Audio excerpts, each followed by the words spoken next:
Yo,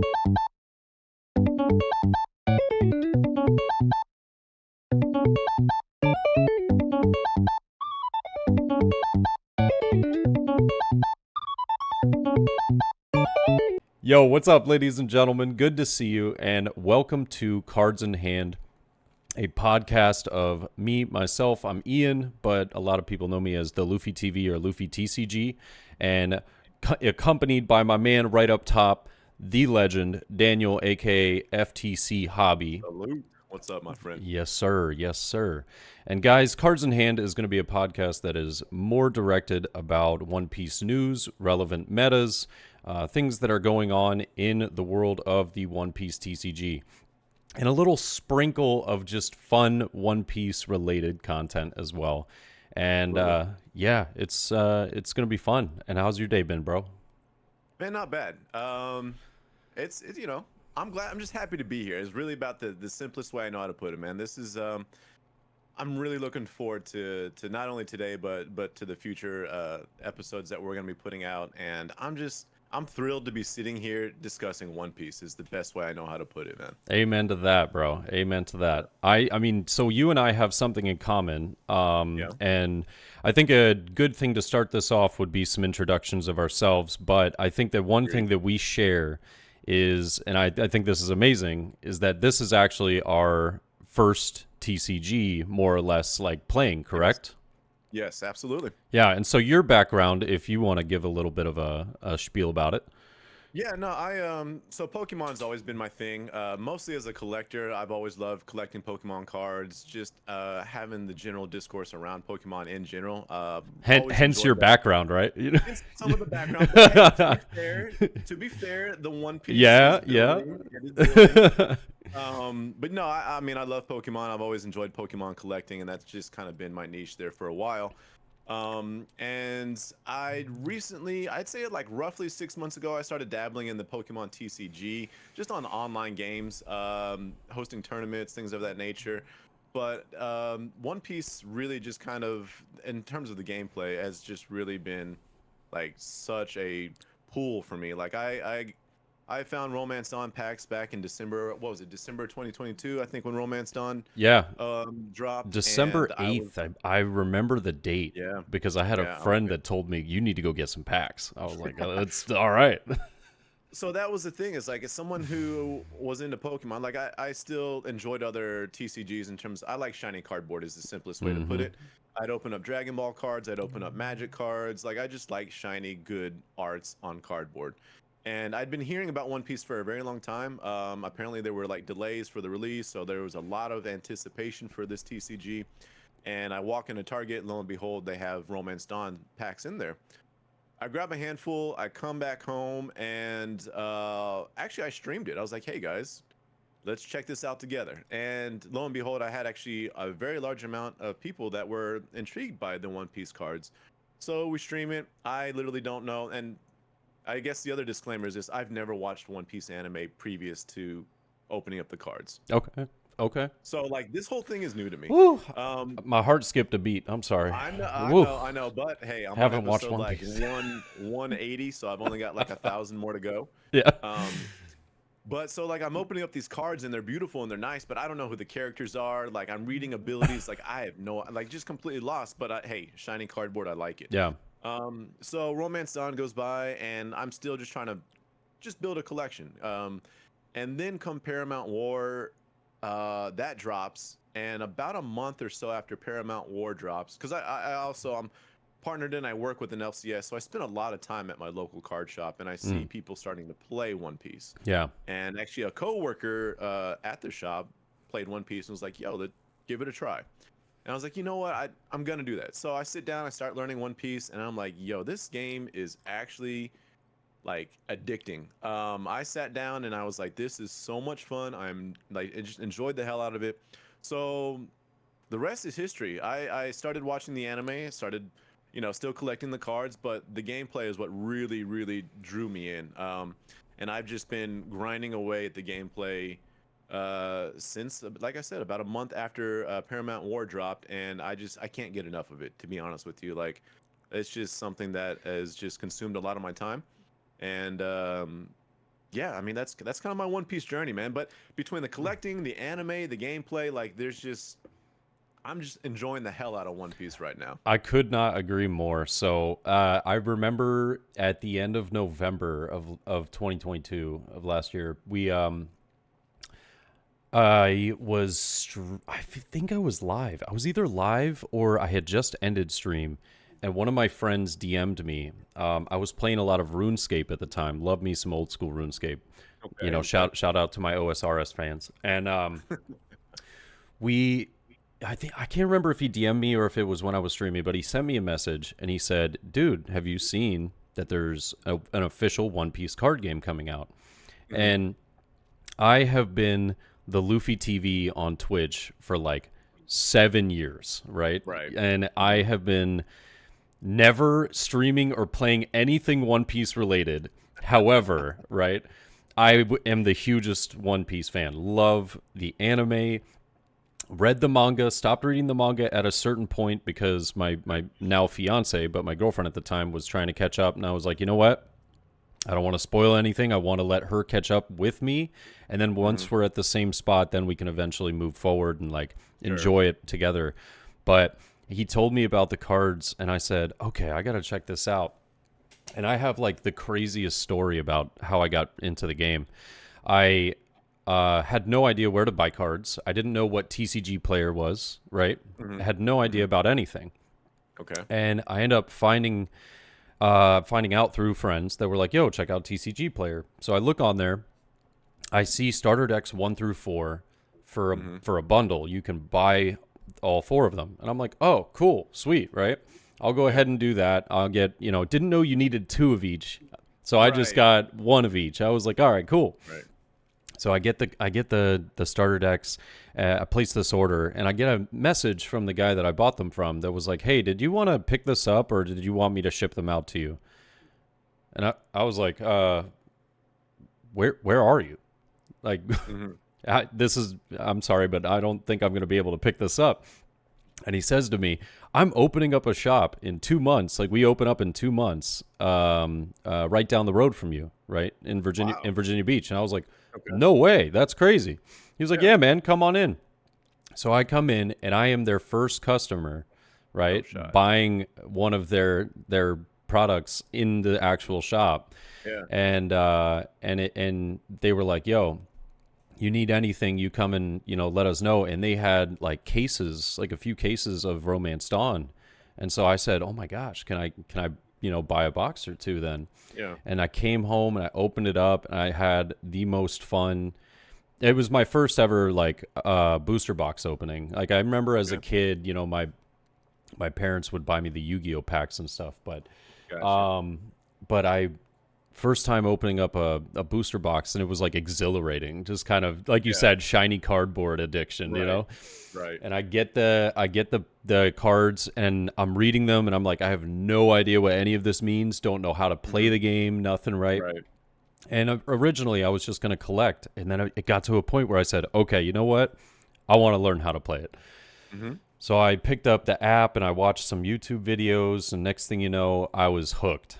I was like, It's that easy. It's that easy. I'm in. Yep. And so it's like now coming from being somebody that's learning their first TCG and I still think I'm learning to a degree. I think I have a good grasp on the game now, but there's a difference between when I first started to where I am now and the top of the top players. You know what I mean? Right. And it's like trying to get there is the challenge now. It's like, where can I improve on gameplay? Where can I improve on matchups and stuff like that? Decision making, things like that. Yep, yeah. Decision making, timings, all kinds of things. Yep. And I think it's an extraordinary experience. And I know I get a lot of flack from that same card shop. The owner, he's a big Magic the Gathering fan, like big Magic the Gathering guy. He played in like pro tours and stuff, and he told me, he was like, look, One Piece is way easier than Magic. He was like, enjoy the game until it gets actually challenging. And I was like, oh, okay, all right. But to me, it's been challenging this whole time. I, No, I'm with you. I'm sitting here like, this is crazy. This is like, Yeah. there's so much going on. And all these other guys that have like 15, 20 plus years of TCG experience Well, are like, that's that. yeah, That's what I was gonna ask you. yeah, Like, because me sitting across the table, and like I'm making light conversation with my opponent that I'm playing, and I'm like, like, is this your first TCG? And I'm like, oh no, like I've played Yu-Gi-Oh for 20 years, or I've played Magic, and I'm like, it can not. I mean, not full on intimidation, but when you yeah, sit across the table from someone that has played card games for 10, 15 plus years, and yeah, here we are. You've been playing since Romance Dawn, yeah. so So I mean. December, yeah, Yeah, so and I'm about 6 months. Like here I am, 6 months of playing a TCG in my whole like existence, and these people are like, oh no, I've played like every TCG under the sun, yeah, and you're like, oh, and it comes through in their gameplay too. right, So like, you can see, wow, all right, this dude is as a veteran card game player, he knows what he's doing, and a lot of those skills transcend into other card games, right? Like yeah. the basic concepts and rules and so on and so forth. So I don't know how you feel, but like sometimes I'm like, damn, I'm just a little kid when it comes to like learning TCGs and One Piece. But Yeah, to be fair, like it's like I feel the to same your way.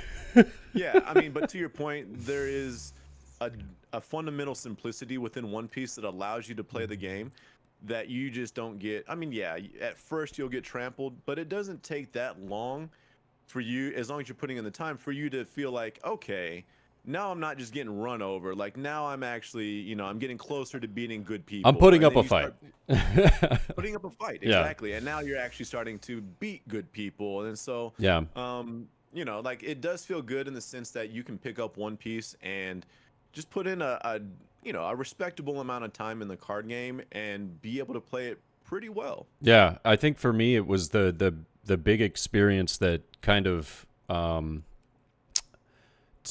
to me was enlightening of Mhm. like I'm actually progressing as a player. Was Yes, yes. was our local shop, tend to have about like 20 plus players on, well, at least in Romance Dawn, it was like 30 plus players. It was crazy, Yeah.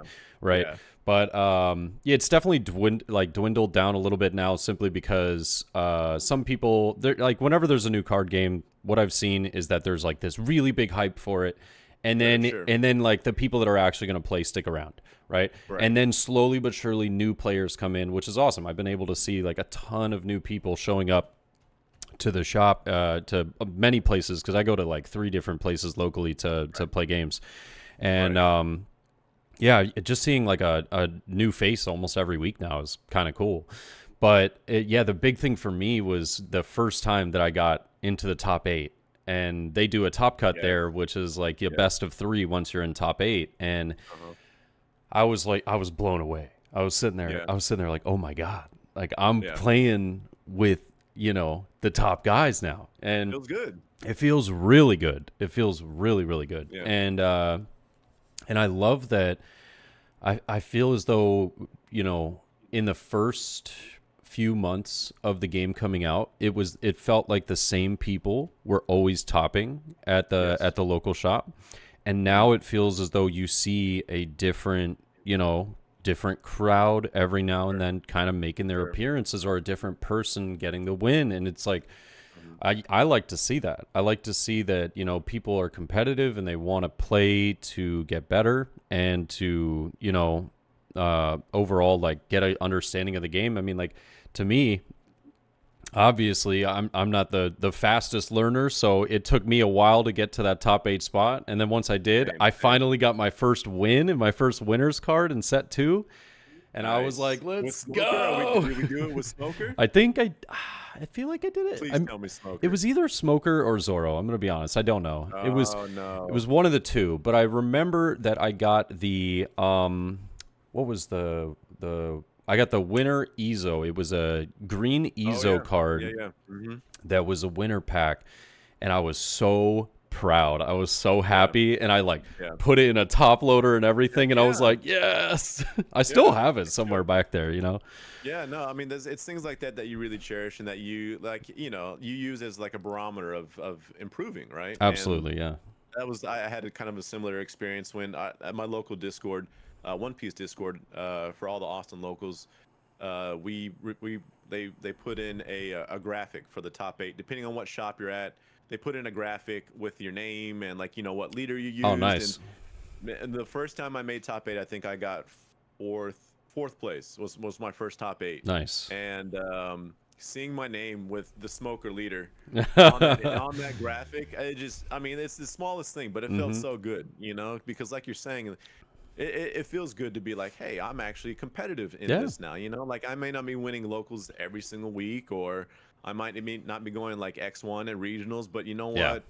I'm improving. So yeah, and I mean, to be fair, I still haven't gotten my X1 finish in any regionals or treasure cups. I've just been having a blast and really just kind of enjoying playing up against, because the great thing about locals is just being able to play every week with your friends or with people in the area, stuff like that. Just as much as it is the game, right? Yeah. But the online aspect or offline aspect, if you go to the offline events, the nice thing about that is you're getting competition from different parts of the country now, and it's like everybody's flying in or they're driving into these spots, and you get tons and tons of new deck builds. You get new ideas and different ways that people play, and it's like, oh wow, I never thought about it that way. I never seen that. And so I like the first online regional that I did, I didn't do great. I'm pretty certain I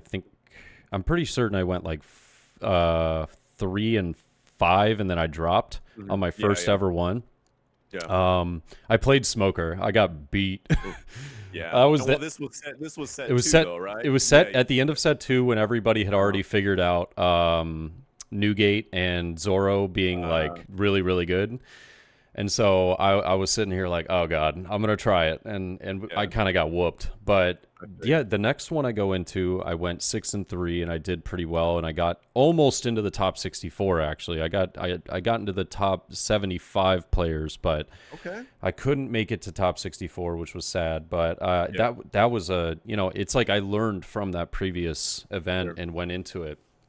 And it's a whole different animal. It's like the analogy that I kind of like that when I played my first regional, because that was the same thing. I did not do well, and like but here's the thing. I had a limited expectation for myself. Being new to the game, and the way that it reminded me of like back in the day. Like I used to be big into fighting games and used to compete in fighting games, and it's always one of those things like when you're playing like Street Fighter with your friends or your neighborhood friends, and you're whooping everyone, you think you're really good, right? You think you're the best, bro. No, I'm the best Street Fighter player. Like no one can, like I'm really good. Like I can play with anyone, right? And then you get humbled. You go to the arcade, right? And there's people that literally are at the arcade 24/7, and you just get mopped. Oh right? yeah. And you're like, okay, there's a whole nother world of Street Fighter players out here. That's the way it felt with me, because that's just like, I can do well locally, and like it's. I know I'm a decent player, but then you go to regionals where, like you're saying, people are spending money on this. Oh, yeah. They're flying out. Like, this is what they do. And then you play with that demographic of player, and you're like, okay, this is a totally different animal altogether. Yeah, this is built different right here. Exactly. So. I still have yet to go to an offline regional, but for good reasons. For those of you that know me from my channel, I just recently got engaged, and I'm thank you, bro. Thank you. I'm saving for a wedding, so I'm trying not to travel too much. I hear you.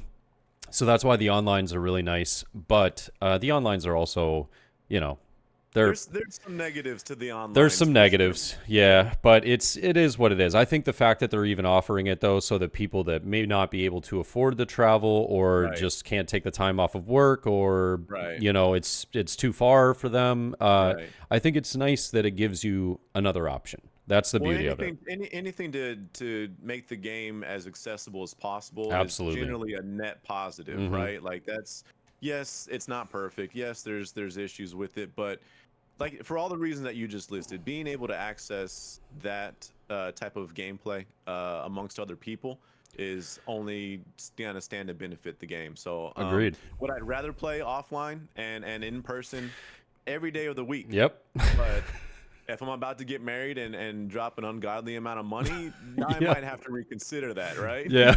So, yeah, absolutely. Yeah, the next time you guys see the episode over this year, like all my furniture in the back's gonna be sold. I'm gonna be I'm gonna be living in a shack. I'm gonna get concerned if I don't see your cats around. That's when the red flags are gonna get raised. I'm like, wait a minute.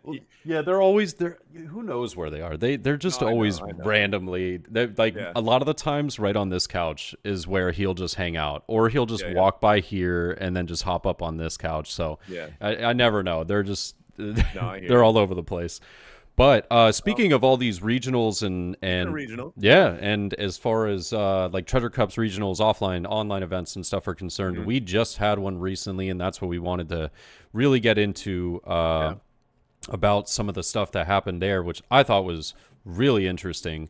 I agree. Yeah, we had 30 or the top 32 was shown from PPG out in the Knoxville, Knoxville, Tennessee.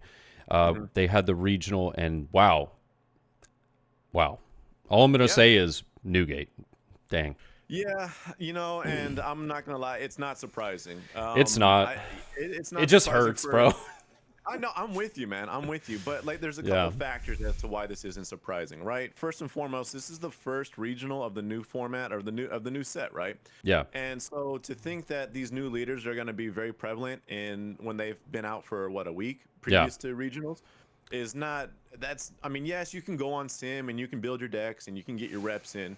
But people are going to go with what they know, right? Yeah. And what they know is Whitebeard. What we've known in the past regionals is Whitebeard. Yeah. And also, Whitebeard, not to interrupt you, but just very quickly, it hasn't even been, at the time of the Knoxville tournament, it hadn't even been a week since the technical release date. There it is. So some people were able to get their product earlier, but others weren't. Right. So that could also be a reason why that we saw. And then we had this whole conundrum. A couple days before the actual regional, Bandai says, set 4 is not even permitted. And boy, you want to talk about just the chaos. Oh my God. Twitter was raging. And rightfully so. Right? Yeah. I mean, like, rightfully so. Yeah. So there was a lot of confusion, and then they say, oh, wait, our bad. We're going to allow set 4. Kudos to Bandai for that, by the way. Kudos to them. Kudos to them, but it did not help the situation of seeing new leaders. Not that it, did it have like a dramatic effect? No, but does it help? Yeah. Like make you feel confident in using a new leader? Probably not. Yeah. But yeah, so Newgate's here. People went with what they know, and Newgate actually didn't top the tournament though. Newgate came in second. We saw Zoro get first place. Yeah. The one Zoro that made top 32 actually got first place. But to expand on Newgate, like, how do you feel about Newgate going forward with this set? Like, is this a good thing, a bad thing? Like, how do we view this? My personal opinion of it is, first off, congrats to William Craddock. Congrats to William Craddock from Will to Win Gaming for that second place finish with the Newgate. Crushed it the whole tournament. Big shout out. Yeah, an awesome guy. But I will say that how I feel about Newgate, at least at the moment, is they've restricted cards in the past because it simply was too strong having the leader have 4 of each of those cards, right? Right. The deck is still topping over and over and over again. Yes. Now, there's 2 ways to look at this. From a standpoint of a customer satisfaction idea, I think that it would probably be in Bandai's best interest to probably ban Whitebeard or temporarily ban him or something, because until there is a power creep in leaders to where there is matching power of that leader specifically, it just makes it really difficult to have like Whitebeard itself or Newgate himself be a leader and not be so prevalent in every tournament. From another standpoint, I think that I don't blame anybody that wants to play the leader because it is very strong. The list is super consistent. It is super consistent. Red has arguably the best searchers in the game right now. Right. So just having searchers that allow you to, and with the largest card pool as well being red, like you just have an undeniable consistency in that list. So I don't blame anybody for playing it. I just personally, from a want to play OPO4 and beyond, new leaders and new exciting metas and stuff like that, bringing maybe old leaders back and introducing, new cards into them is like, I think that's going to be really exciting. But unfortunately, it feels a little stale at the moment because of the, I don't know. Prevalence. Yeah, the prevalence Yeah, of that. And it is what it is. I think that. Well, let me give a little like pushback on that, or like play devil's advocate. Yeah, for sure. a second. Yeah. And you and I were discussing this. Yes, Newgate is still on top, and I guess there's two things that we should put in perspective here. Like, how much are we going to extrapolate from the very first regional of this set? Like, there's That's a good multiple point. factors. Like, is this the standard going forward? I don't think so. I don't think so. Is Yeah. Whitebeard still going to be very prevalent? Yeah, Yes. yeah. So like, there's only so much that I really want to read into this, to be honest with you. But let's say this, for instance, and you and I were discussing this. You remove the biggest predator in the ecosystem, right? You take it out, right? That's banned Whitebeard, and you remove that predator. Naturally, something's going to come in and fill the top spot. Yeah. And that's going to become the prevalent deck. And my concern is that Katakuri, is going to be. Katakuri got a lot of buffs for this set, got some very strong cards, is actually better off facing what feels like it's better off facing Whitebeard now, in large part because, not in large part, but a big help to that was the 6/8 Peril Sparrow, the vanilla Peril Sparrow, big card. Yeah. And searchable to go up against into Whitebeard. Yeah. It plays well into the curve, Dude, massive card, just a massive card. So like, where do we find this balance is the question. Like, if we remove Whitebeard and we say, you know what, let's just remove the leader altogether. Let's play devil's advocate. Next thing you know, let's take Katakuri and say now Katakuri yellow is just running rampant, right? And 10-drop moms are just getting slammed on the table left and right. People are scooping their cards because they've had enough of 10-drop mom. Like, how much of an effect would something like that have, and not necessarily a positive way, but maybe in a negative way? Like that's the concern with, and I'm not saying like, and I was telling you this, if they banned Whitebeard tomorrow and said Whitebeard leader is no longer allowed, I would understand it. But at the same time, there's a genuine concern of, okay, well, now what's going to fill Whitebeard's spot? And is that new quote-unquote predator a bigger pain in the butt than what we had to deal with Whitebeard, if that makes sense? No, absolutely. I think that what you said as far as like one replacing the other if the top of the food chain goes down is a great analogy and a great way to look at it. It's Katakuri, is a definite threat, but at the same time, I feel like Katakuri has answers. It being, it's gotten some buffs that makes the law matchup easier, or I shouldn't say easier, but we'll say a little bit better. Yeah, a little bit better, but it's still law favored. Like, yeah, absolutely. Law is still going to be really strong there. Right. And Doflamingo is a new addition that's, at least from what I have played and from what I've seen as well, it feels as though it plays really well into yellow, but yellow can just do yellow things and just drop 10 drops and just all day. four 10 drops in a row and get a crazy triggers, and you can't really win from that. But right. I think that the tough part is that with Law, right? So I was actually chatting. I was actually chatting with Jackson Huang about this the other day. I was asking him, what his opinions were on the Knoxville tournament, and he said that he pretty much expected a lot of people to be playing Whitebeard, but he believes that Law is actually the strongest leader in the format at the moment. But when I look at it, I go, Law, might be the strongest leader in the format, but it also takes a really skilled pilot, right? Yeah, it's a very high skill deck, and doesn't. You got to get your reps in. You got to get your reps in. You got to know your matchups, and you have to be able to play like on point. If you make a mistake, it will cost you probably the game.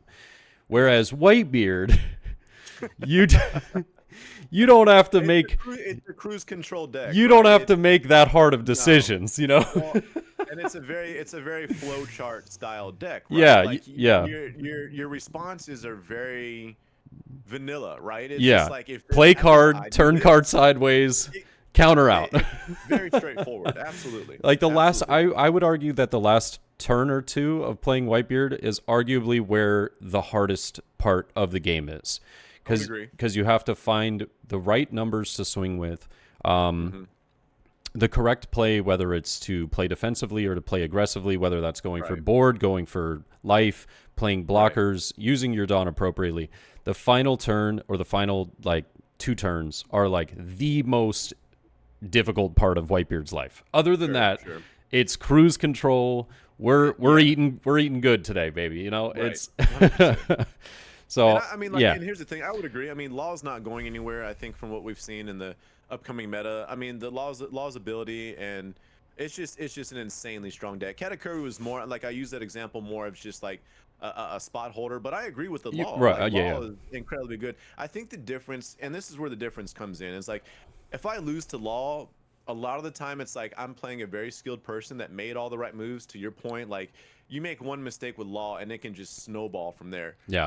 Law whiffs a lot too. So like you don't get your searches. Oh, yeah. You don't find what you need in your searches, and you're bottom decking all these. Like it's like there's things that can go wrong with Law, and the amount of talent and skill to play Law well, I have respect for, and I can appreciate.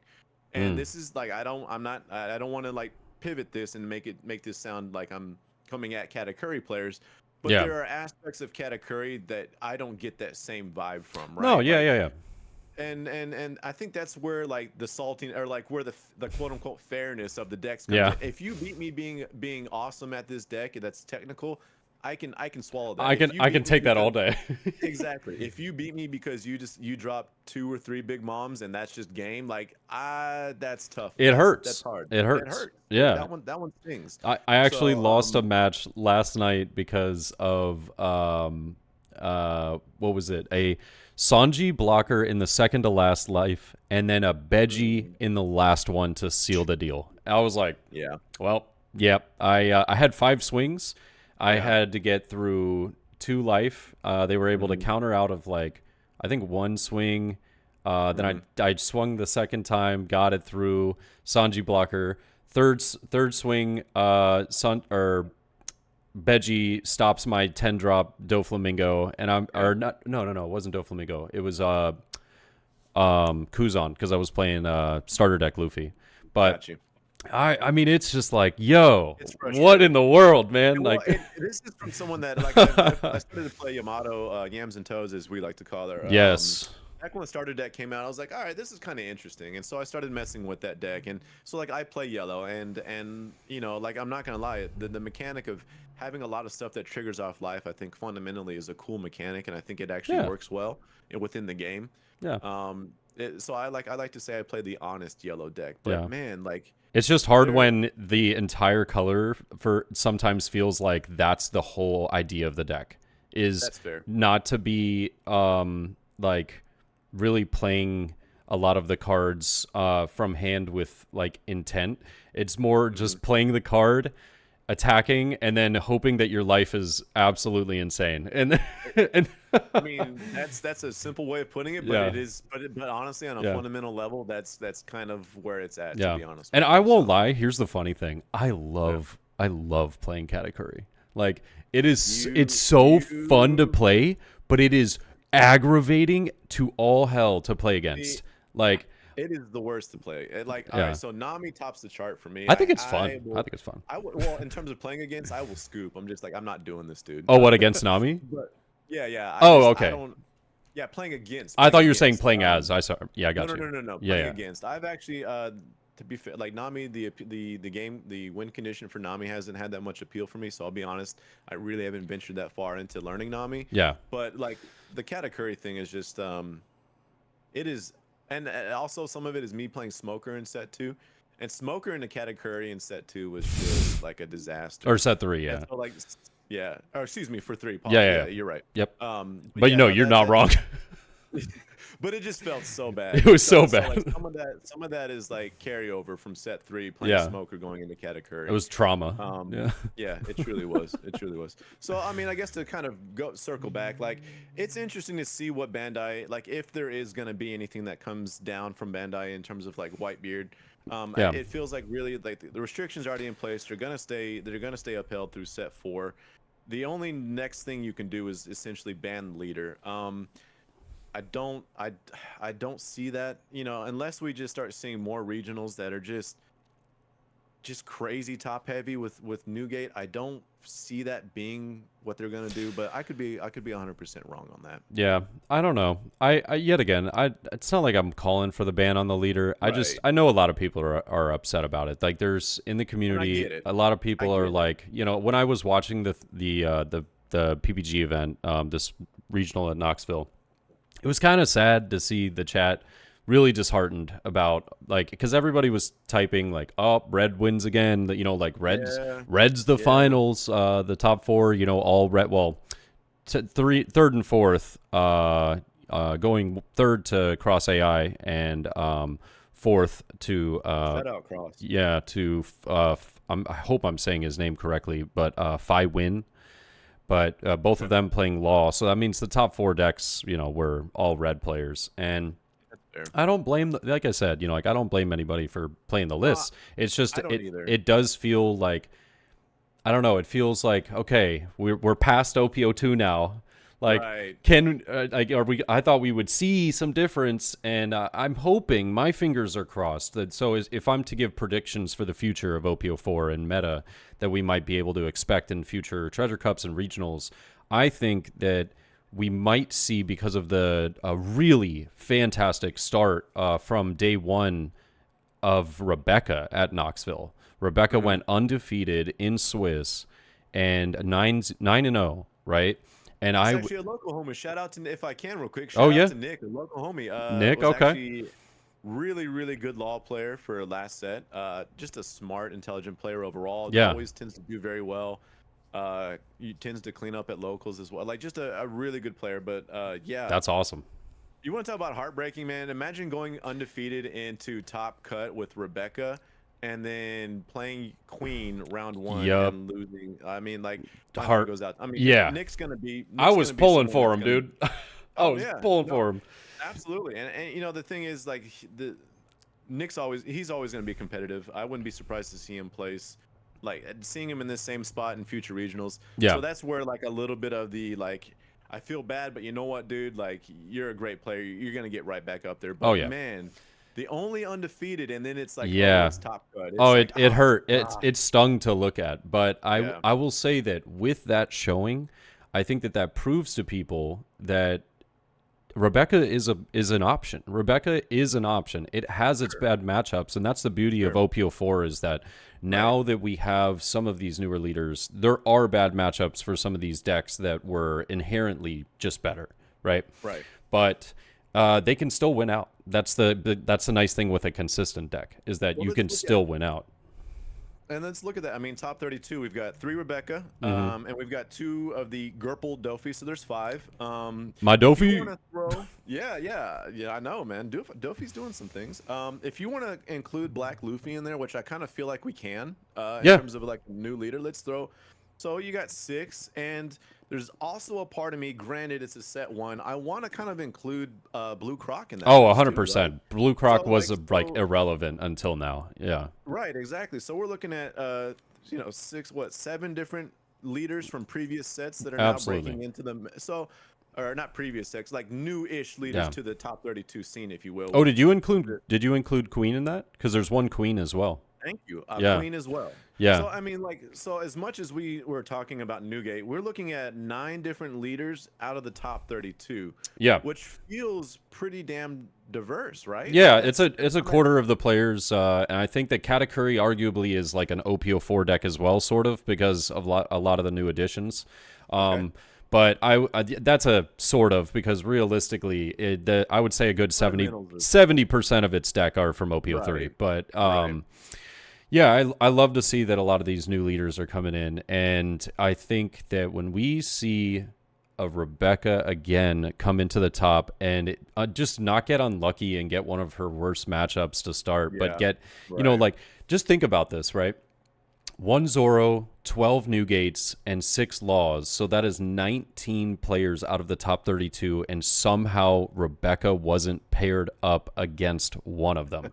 Like, that is terrible odds, right? To have such a great run, 9-0 on the day, the previous day, and then to come in and see that. I mean, that's unfortunate. But I mean, hey, that's card games, I mean, honestly, like, the skill is what weighs heavier than anything else. Yeah, but absolutely. A huge X factor in how you place are your matchups. Matchups for sure. And with respect to Nick, he's an incredible player whose skill is undeniable.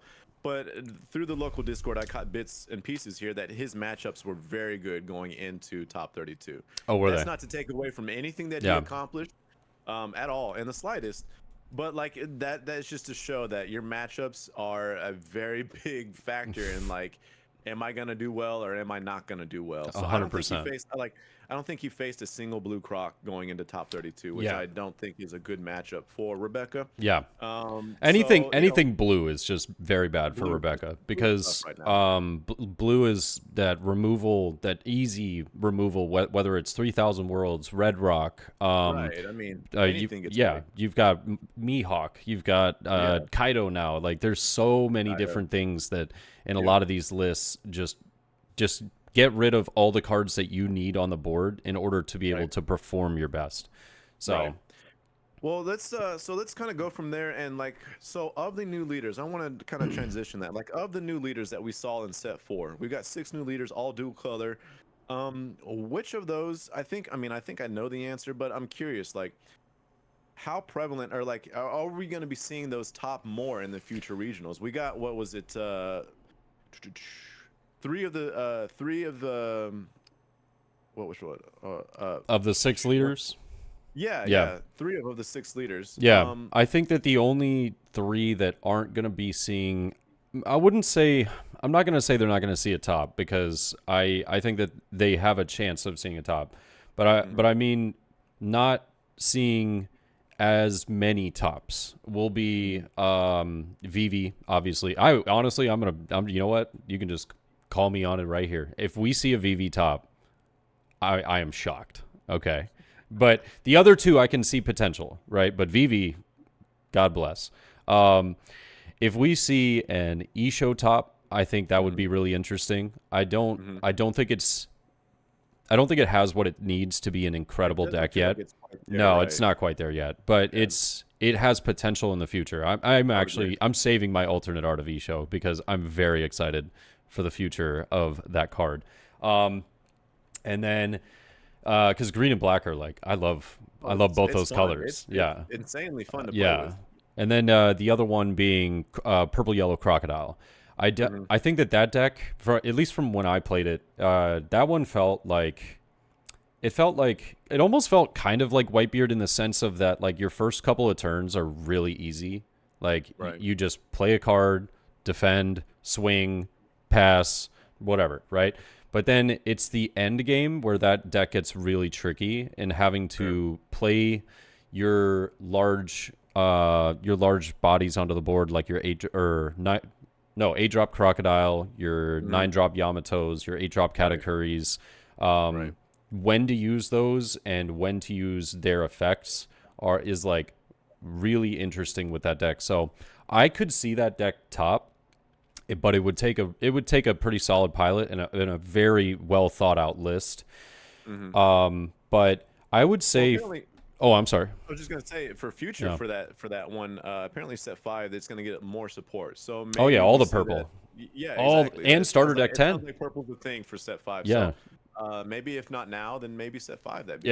Starter deck 10 is going to be a massive boost for purple as well. Massive. Right. Like, the SRs in starter deck 10 are insane. Huge card. That Eustace Captain Kidd is going to be nuts. Like, I legitimately can't wait to make some purple decks with that card in mind, because my God, it is so busted. It's so busted. So maybe now's not the time for Yeah. the purple yellow croc, but it does Not have a yet. promising Yeah. boon to it in Yeah. the upcoming months. But the other three, I think the other three are going to be fantastic. If I'm being honest, I think Queen is on the lower end of that totem pole. I would agree. I could be wrong, but it just feels like Queen has worse, like more bad matchups than the other two, right? I would agree. Yeah. And I also think like Queen's gameplay is so unique that people are still trying to crack the code on it. Yeah. And I think once you start getting your reps in against Queen and you start figuring out when to swing into live, like all these little nuances that will actually make the deck a little bit more different to go up against. I would agree. Like I think once you kind of crack the code on Queen, that's not to say I don't think she'll still remain a pretty strong deck and even viable, but I do feel like there's going to be more of a drop in what Queen can do going forward, as opposed to the other two you're about to mention. Yeah, absolutely. I think. I mean, but Queen is. I mean, it has a top already. It's got one top. No, it does. So I mean, that means there's got to be something going for There's it. something there. And I think that, like you said, when people crack that code, then it's going to be. We'll see. And Queen is annoying to play against. Oh my god! It is so frustrating. You better run to the restroom, grab a snack, get comfortable, Yeah. because you're in for the long haul. Yep. But the other two, if I'm being honest, I think just have good matchups against most of the meta. Well, Rebecca's like, if you play against blue, it's almost like an auto loss. It feels that way. Yeah, if you play against green purple Dofi, it feels like you're actually ahead in that match. More often than not, but it does depend on if you can search out the necessary cards. What I've learned from personally playing green purple Dofi into Rebecca, it seems as though my priority needs to be on KOing or Lumbus. So I have to have Sugar, Yes. I have to have Punk Gibson, I have to have Uta to be able to rest these cards. That is like the focus. If I can get rid of Orlumbus, then Yes.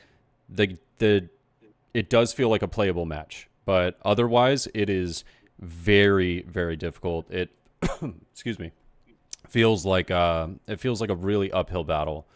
Right. Yeah. Well, that's the card that Orlumbus and Luffy probably arguably the two, foundations of that deck. As someone who's been playing Blue Croc, that I save I pretty much mulligan until I see my 3,000 swords or 3,000 worlds. And the moment Orlumbus comes out, it's just like, bye.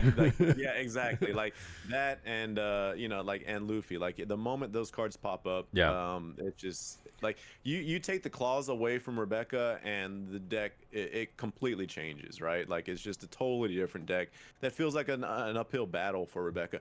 I will say, like, Rebecca, like her matchups that she's favored in, like, I know this is kind of a simple thing to say, but the matchups that she's favored in, things tend to go really well. But like, man, some of those matchups for Rebecca just feel terrible. I mean, it's like, you've got these highs where it's just like, oh yeah, Rebecca like she dominates this matchup.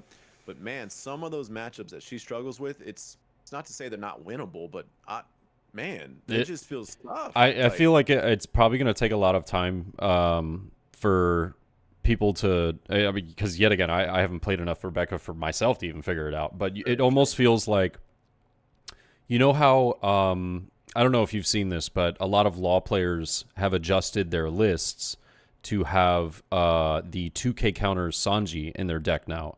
And the reason why is because of the Rebecca matchup. If they see Rebecca, then they can just play that card and gain value from their life and not get starved for resources.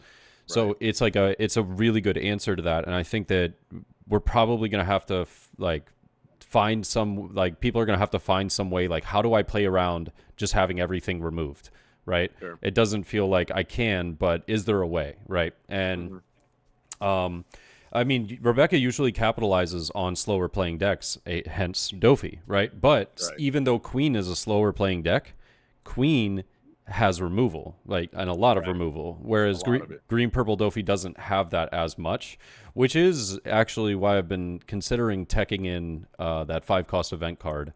I've been tinkering around with teching just one of those into the list, because I think that card can come in handy. I got hit with that in pre-release. Yeah. And I had no idea what in the hell was happening. I was like, Oh wait, yeah. my leader's rested? Wait. Yeah. Like I was and I've actually some of the locals that they've actually teched that as a one of in their deck. Yeah, And because it's really good in matchups like Queen and Rebecca, Sure. where you want to have your leader active so that you can use cards like Leo, right? Yes. Or for Queen, so that you can heal. You know, Right. For no, Zoro's irrelevant because you can just tap a Dawn. Yeah, but I mean, like it really helps in certain matchups. If film kid's a thing, like Yeah, making sure film that kid doesn't get his double swing. Yeah. Things like that. Actually, interesting, if you didn't know, is that you can rest. I shared this tech with you, Ian. Oh, you did you? Okay. I was Okay, I didn't remember. I was like, you're right, you did. Oh, that was before my pre-release. That's right. Yeah, We were. I like, forgot hey, about that. If you get hit with this, you can like, restand you it. can yeah. Did I ever tell you that I got it? I got to restand it. Yeah, no. I actually had that happen. Somebody played a 10-drop Dofi on me. I still lost the game, but I mean, you're probably still gonna lose. They got a 10-drop Dofi in their packs. I was like, bro, all right, what do I do here? But I was able to restand leader, and he was like, dude, are you sure you can do that? I was like, yeah. Yeah. I mean, you can get one swing, obviously, but yeah. No, Yeah. I mean, well, I'm glad the tech helped out for the pre-release, man. Yeah, that was fun. That was fun. Yeah. I just got unlucky. I don't know if I told you, but my 4 packs, or four of my 6 packs, were not like alt-art leader packs. They were just leader packs. So 4 of my packs, I was playing down a card, right? Yeah. And then also, they just had rares in them, and like most of my rares were garbage. I didn't pull. No, the only SR that I pulled was Pell. I was like, that's rough, dude. It's a decent card. Pell's not terrible for pre-release, but otherwise, yeah. I mean, if you think about every other SR in the set, they're better. Yeah. They're just better. Yeah. Oh, absolutely. I got into finals in 2 of my 3 pre-releases, and one of my first finals, I played against a guy that pulled the 7-drop Luffy, the 10-drop Dofi, and Diamante, the blocker. I mean, like he just like got the nuts. Just had all the cards, and I got hit with both the 10-drop Luffy, or excuse me, the 7-drop Luffy, and the 10-drop Dofi, and I'm like, he dropped the 10-drop, froze everything, and it was just basically like that card will win you pre-release. Oh, absolutely. That card will win you pre-release. Absolutely. And, a good player, but damn, man, I was just like, yeah, that's just it hurt. Goop. Like, yeah, that one hurt. I got hit with the exact same, well, more or less the exact same thing. It was a 10-drop Dofi into 8-cost Roshinante, the secret rare, that put down a 5-cost Diamante, and I was like, bro, yeah, it's like GG, man, you can have it. GG. Yeah, that's the one thing about pre-release is like there's points like when people play a card, you're just like, I mean, you win. Good game, man. You win. Yeah, exactly. I kind of want to circle to the one specific leader because this one is kind of intriguing to me. Zoro. Yeah. This one, like Zoro's ability, we all know Zoro's ability is just insane value, right? And it's an incredibly strong leader. It won the tournament, but it was the one of in the top 32. Yeah. You know what's really, really, really interesting about his list too is I'm not sure if you've looked at it, but I did, yeah. He ran none of the rush cards.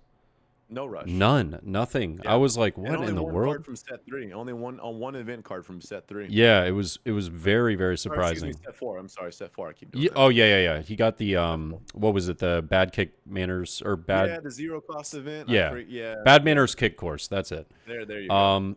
But yeah, just looking at the list, I was like, wow, I'm a little shocked that he was able to. Some of like maybe mirror matches or some of the other ones. But you know what I think he was teching for was Law. And he teched for Law and he teched for Whitebeard. Not so much Katakuri, but more those other two, which I thought was really interesting. I don't think the list, it's Zoro. Zoro's going to be good no matter what. I don't think the list is bad into Katakuri, but the more aggressive style of having the rush cards is just not like... way better against Katakuri. It forces Kat to play like a little more scared, a little more defensively when they could just play really bold as a yellow. So and that's the idea behind facing Katakuri is the constant pressure, right? Like Yeah. like people tell you, like if you want to have a better success against Katakuri, it's the constant pressure that you're putting.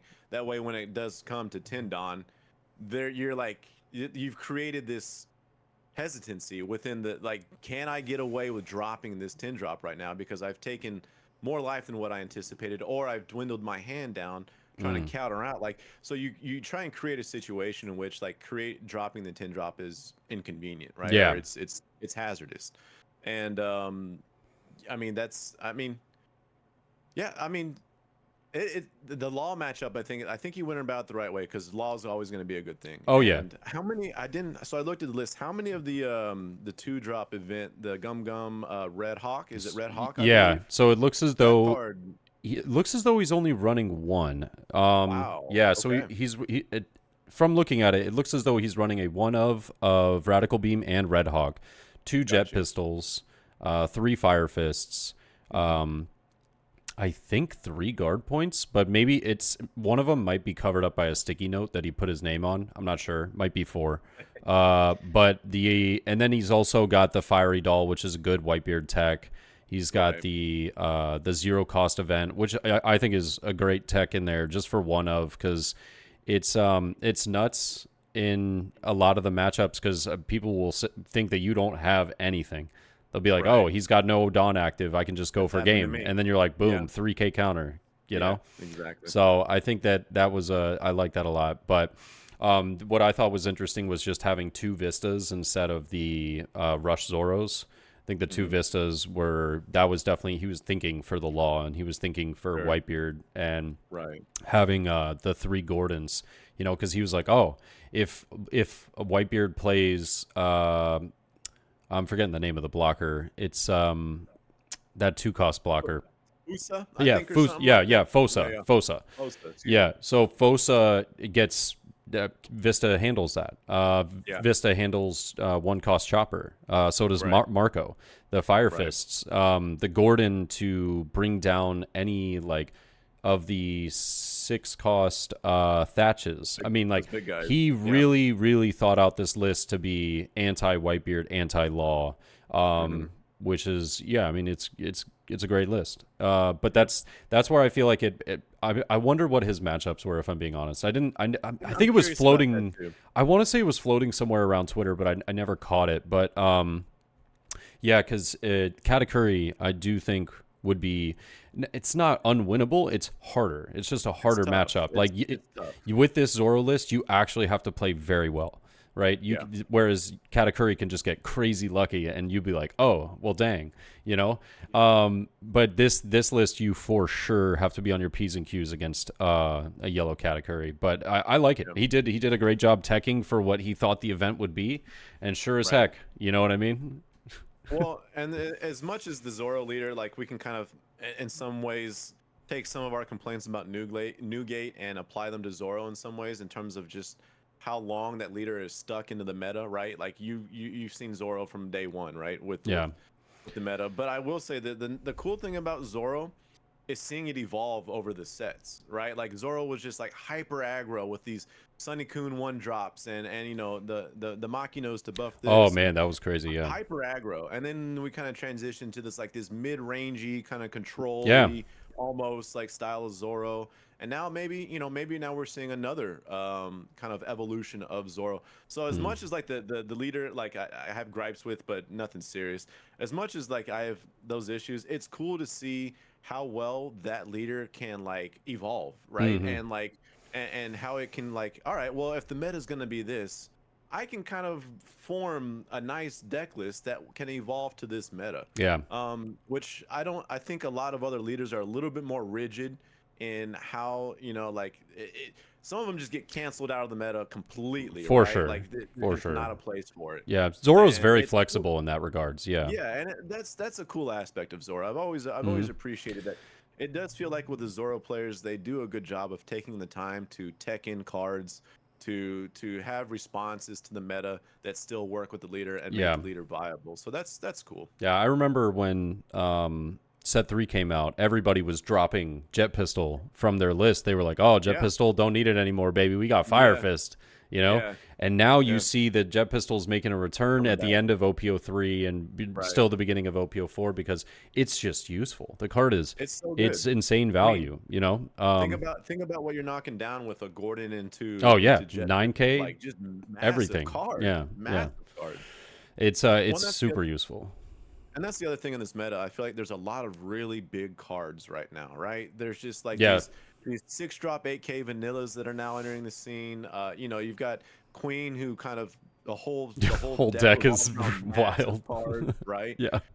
You know, you've got the 10-drop. I mean, there's always been big cards in the meta, but there's also been like a mid-rangey style meta too, where those big cards. You know, we saw the removal of 10-drop Kuzan in some decks and to replace with Isho and things of that nature. But it feels like the current meta just has massive cards in it right now. Yeah. And so like teching in those you know, Gordons into Rad Beams and you know, obviously everyone loves the Gum Red Rock just wiping anything off the Red you Rock's know, good. like Round Table was something I saw in that Ace was a while back. That was being teched in. And I don't see, like, it seems like now is as good a time as ever to tech Round Table back into your Ace decks to try and help control some of those massively big cards. For sure. Yeah. I've been RIP to Ace, by the way. You know, if some of these restrictions ever get lifted, excuse me, I think Ace can make a really solid return. But I know you got something to say.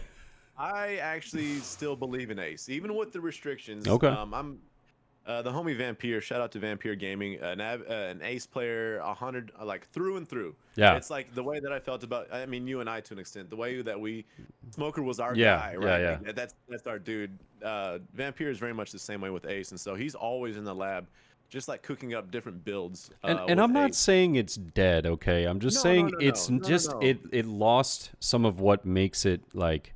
I would agree. Have oomph, you know what I mean? And that's tough. I think that if they are able to like maybe lift the restrictions either through the banning of other cards or potentially just the meta, you know, finally power creeping up to it being able to handle Whitebeard and some of these other lists, then I think Ace could see a pretty solid return. That's where the leader locked argument comes into play, right? Like, you know, these cards should only be assigned to these leaders and so on. So because I would agree, that hurt Ace more than it hurt anything else, right? Yeah. And I will say, I never even considered that. If they if they eroded like Marco to only being if your leader is Ace, that can be done. That make Ace like. How have I never thought about that? I mean, hey, you know, we're blowing minds over here. Yeah, dude, you're blowing mine. Jesus, what the heck? But you know, from speaking from Vampire, like it feels like he made he made top, what is it, 60? No. He got a Marco. He got a Marco on one of the more recent. That's top 64. Yeah, top 64 with Ace. And he's like, that's awesome. Like, yeah, it is. Kudos to him. And I actually hit him up in the DM. I was like, yo, it feels like Ace might actually have a spot. Now, again, is Ace going to be prevalent? Is it going to be like this top tier deck? I don't think that's going to be the place. But it feels like there's some viability with the deck. And he's like, yeah, there is, as long as I don't run into Katakuri. So that's where the struggle with that now resides. Yeah.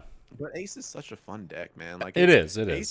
Ace, like coming from Smoker from set 3 and then going into set 2 and then seeing Ace, I was like, you know what? Like that feels like a natural transition, right? Like the control, like remove, like I play, you know, I get rid of this, I play a card, you know, like that was the one red deck that I was like, I could see myself really enjoying playing Ace. Yeah. And then those restrictions come down and it's just like, well, never mind. Never so much for that. Yeah. Like, it was short-lived. You know? I think Flame Emperor is like one of the most fun, coolest cards ever. Oh, I love that card. Like the last I'm just sad that didn't get an alt-art. Like I love Fire Fist, but I wanted Flame Emperor to have an alt-art. That was sick. That's fair. Yeah. Actually, the last deck list that Vampire sent me, it had 4 of Flame Emperor. Oh yeah, dude. That card just like 100%. I mean, card's again, it goes sick. back to what we were just discussing. The big cards in this meta right now, like you need to find ways to get those big cards off the board. Yeah. You know? So And with that and using Crossfire, I mean, I got Oh my gosh. I just uploaded some matches today playing Black Luffy, and I was able to get the better of Ace. But there was this play. He played Ezo, right? Found Crossfire, used Crossfire on my 10-drop Kuzan, and now it still had 7 Dawn left. Used Flame Emperor, KOs my Kuzan, double swings my life. I'm like, are you kidding me? I was like, the combos that you can do with Ace are so fun to pull off. Yeah. They are so much fun. And I think playing round table is the funniest thing in the world to me. Like that. Yeah. Like, I love being like, oh, minus bye. 10K. Yeah, exactly. And then when I was playing with Ace for a little bit, you know, like using round table and like if you had Newgate established, using round table on any card that was on the board, like massive cards, right? You could use round table, put 2 Dawn under Newgate, or was it one or 2 Dawn, and then swing and KO one of these massive cards and still get your like just a nasty. Say goodbye to your 10-drop Big Mom, all right? Yeah, as I swing, you know, like these massive swings into your light or other characters, like just was a really really cool combo. I'm hoping that Ace. I hope people like Vampire like really kind of tech that deck more and see if we can find something in there because it's a cool deck. That's the beauty of these new sets is you know, seeing creative stuff. Like for example, like I said, I was running the starter deck 8 Black Luffy last night at locals because of the list in top 32, and I thought the list was really fun. It was super fun. I was playing it on my stream on the sim and trying out a bunch of different things. I did swap out a couple. Like, I don't know. He runs 2 of the 9-drop Shanks and 3 of the Sakazukis. I felt like 1 of the Shanks and 4 Sakazukis felt better. So I'm inclined to agree with that. Yeah. I'm curious to see how many times he actually got off that 9. Yeah. That 9, like, did that really, did the situation present itself that you actually were able to utilize? Like, super sick against Law, right? But, sure. But otherwise, you know, you know, it's like if you get a 10-drop down though, and then you draw into that, oh my god, you're making it rain. Everybody's dead. It's great. I love it. But I just I love to see those new decks or new lists. Excuse me. Right. I agree. And like you said, like, and what's cool is like with the new sets is like new cards are getting teched into old leaders. Yep. Which is cool. Like I'm hoping like more of that happens, right? That we start finding some of these older leaders that came out set 1, set 2, like we saw with Blue Croc. And people start experimenting with those old leaders because I think diversity is what, you know, it's the hardest thing to accomplish within a card game, right? Like having these diverse, viable leaders that are competitive. But it's cool when people take the time to like take these new cards from new sets and start implementing them into older leaders and saying, you know what, there's something here with this right now. Oh, agreed. You know what I think would be really cool is why am I forgetting the name of it? Oh my gosh, I'm embarrassed now. There's the starter deck 6, the Sakazuki. I'm a firm believer that ability isn't great, but it's not bad. Like, and you know what, my favorite leader that I really want to see make a splash into the meta eventually at some point in the future is Zephyr. I love playing Z is sick. So much fun. I Z love is playing nuts. Z and Garp like are my favorite decks to play. I love like the lack of synergy with Garp kind of leaves just something to be desired. But man, like it's just fun. Like you may not win the games, but damn it, you're gonna have fun. You're gonna playing that deck, you know? Like I'm going down with a smile on my face. Exactly. Like, hey man, I had fun. Like GG's, but I had fun. But I'm on board with that 100%. I loved playing Z. Just like an insanely fun deck to play, man. I agree. Z is, I think it's one of the coolest things, and I'm ready and excited for that in the future. But speaking of the future, I think that we have a ton that we could talk about, but we should probably save it for another day because we've got so much to go over as far as like, you know, all kinds of different things, and you know, just wanted to make this more of like an introduction video for you guys, and make it an introduction video for you guys, and I hope that you guys enjoyed. If you'd like to give us some feedback, that'd be amazing. But Please, My, please. my man FTC up here. What are your socials? Where can we find you?